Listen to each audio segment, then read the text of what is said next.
সন্ন্যাসী আন্দোলন মনত ৰাখিবা নামটো কি সন্ন্যাসী ৰিভল্ট ঠিক আছে সন্ন্যাসী ৰিভল্ট এটা ইম্পৰ্টেন্ট হয় কিন্তু আমাৰ হিষ্ট্ৰীত তো বহুত জায়গাত তোমালোকে এই বিষয়ে নোপোৱা আৰু ইয়াক আন এটা নাম হ'ল ফকিৰ ৰিবেলিয়ন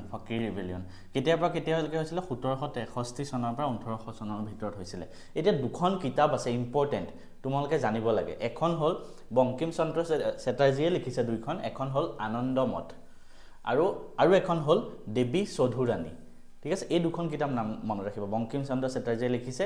আনন্দমঠ আৰু দেৱী চৌধুৰাণী এই দুখন কিতাপ এই ফকিৰ ৰিবেলিয়ন অৰ্থাৎ সন্ন্যাসী ৰিভল্টৰ ওপৰত লিখা ঠিক আছে এই আনন্দমঠ কিতাপখনৰ পৰাই আমাৰ বন্দে মাতৰম যোনটো আমাৰ মটো হয় ঠিক আছে আমাৰ যোনটো মটো বন্দে মাতৰম হেতু ইয়াৰ পৰা লোৱা হৈছে ঠিক আছে বন্দে মাতৰমটো ইয়াৰ পৰা লোৱা হৈছে সেকেন্ড কথা দেৱী চৌধুৰাণী নামটো কোৰ পৰা আহিলে দেৱী চৌধুৰাণী মানে এই সন্ন্যাসী ৰিভল্টত এগৰাকী মানে মহিলা আছিল মহিলা সংগ্ৰামী আছিল হয় তাৰ ফলত তেওঁ আমাৰ মানে ভাৰতবৰ্ষত আন্দোলন বিলাকত মানে মহিলাৰ কিমান অৱদান আছিল সেই বিষয়ে লিখিবৰ কাৰণে তেওঁ এই উপন্যাসখন লিখিছিল তো এই দুইখন কিতাপৰ নাম মনত ৰাখিবা ঠিক আছে বাকি সন্ন্যাসী আন্দোলনত